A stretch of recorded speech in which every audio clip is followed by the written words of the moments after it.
What if I told you the ocean's most terrifying predator isn't a great white or a giant squid? What if it's a creature no bigger than a submarine sandwich, with the audacity of a king and the appetite of a black hole? Meet the cookie-cutter shark, the ultimate proof that in the deep, dark sea, size is irrelevant if you're a complete and utter sociopath. This isn't your average shark story. This is a tale of deception, biological warfare, and million-dollar military mysteries. The cookie-cutter shark is a master of disguise, a tiny terror that punches so far above its weight, it's almost unbelievable. And by the end of this video, you'll understand why this little monster is one of the most fascinating and feared creatures lurking in the abyss.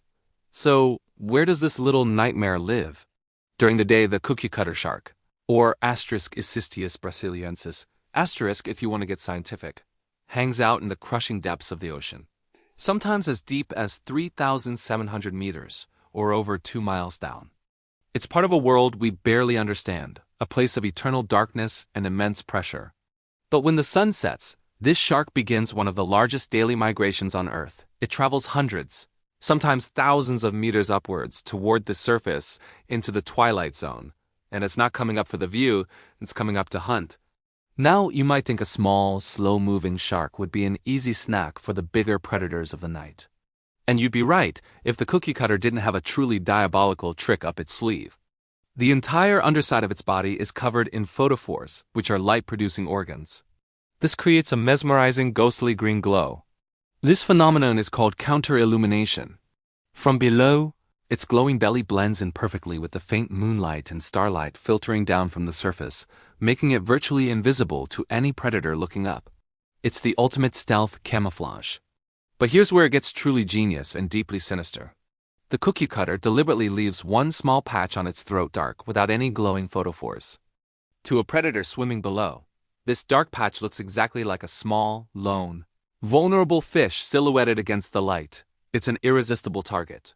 A tuna, a swordfish, even another, much larger shark sees this easy meal and rushes in for the kill. But just as it's about to strike, the tables are turned in the most brutal way imaginable. The tiny fish suddenly reveals itself to be the lure of a much more dangerous creature. The cookie cutter shark lunges forward, and this is where its most famous feature comes into play: its teeth. This shark has the largest teeth of any shark in existence, relative to its body size. Its upper jaw has small, sharp, grasping teeth, but its lower jaw is a biological horror show. It's a single fused row of enormous triangular, razor-sharp teeth that form a perfect semicircle. When its victim is close, the cookie cutter uses its specialized sectorial lips to latch onto the side of the much larger animal. It creates a powerful vacuum seal, like a living suction cup from hell. Once it's attached, it sinks those massive lower teeth into the flesh. And then, the finale. The shark spins its entire body in a rapid 360-degree rotation. Its teeth act like a circular saw, or more accurately, a melon baller, carving out a perfect plug-shaped chunk of flesh.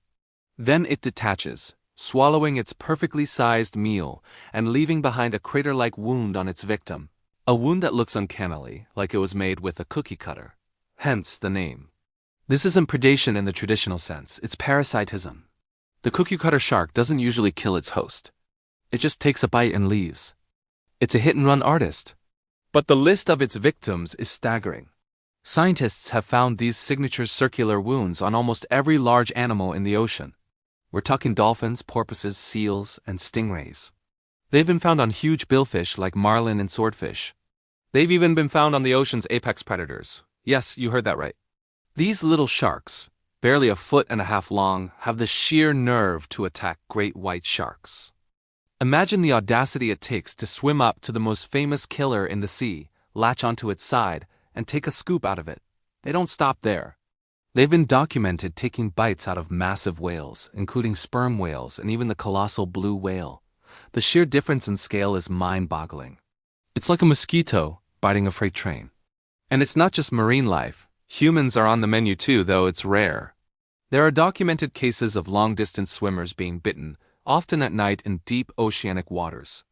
One swimmer described it as a sudden, sharp, piercing pain, looking down to see a perfectly round chunk of his flesh simply gone. It's a testament to the fact that to a cookie cutter shark, if it's made of meat, it's food. There's no fear, no hesitation, just a primal parasitic hunger. To really appreciate the scale of their dental hardware, let's do a little thought experiment. If a great white shark had teeth that were proportionally as large as a cookie cutter's, each individual tooth would be the size of a dinner table. Imagine a shark with a mouth full of dinner tables. That's the kind of biological engineering we're dealing with here, packed into a creature the shape and size of a cigar. But perhaps the most incredible, almost unbelievable chapter in the cookie cutter shark story has nothing to do with flesh and blood. It has to do with steel, rubber, and the Cold War. During the 1970s and 80s, the United States Navy was facing a serious and mysterious problem with its submarine fleet. The neoprene rubber domes that protected the sensitive sonar equipment on their nuclear submarines were failing. They were being found with strange clean-cut gouges in them, causing the acoustic oil inside to leak out, rendering the multi-million-dollar sonar systems completely useless. Naturally, the first thought was sabotage. Was this a new, secret weapon developed by an enemy nation? The Navy spent a fortune on investigations, trying to figure out what kind of cutting tool or underwater vehicle could be causing such precise damage. They were stumped. The Cold War was at its peak, and the idea of a foreign power being able to disable their most advanced submarines without a trace was a terrifying prospect.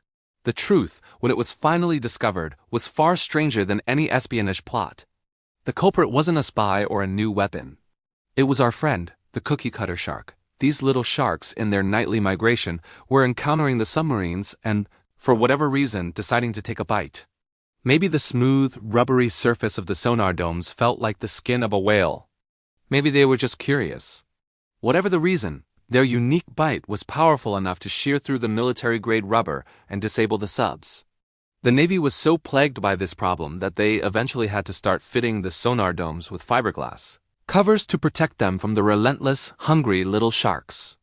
A fish, less than 2 feet long, was effectively grounding nuclear submarines. It's a story that sounds like it was made up for a movie, but it's a well-documented piece of naval history. It goes to show that you should never, ever underestimate the power of nature, especially when that nature has a mouth like a rotating hole punch.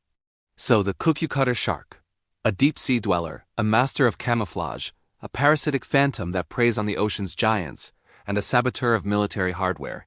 It's a creature that perfectly embodies the strange and often brutal reality of the deep ocean.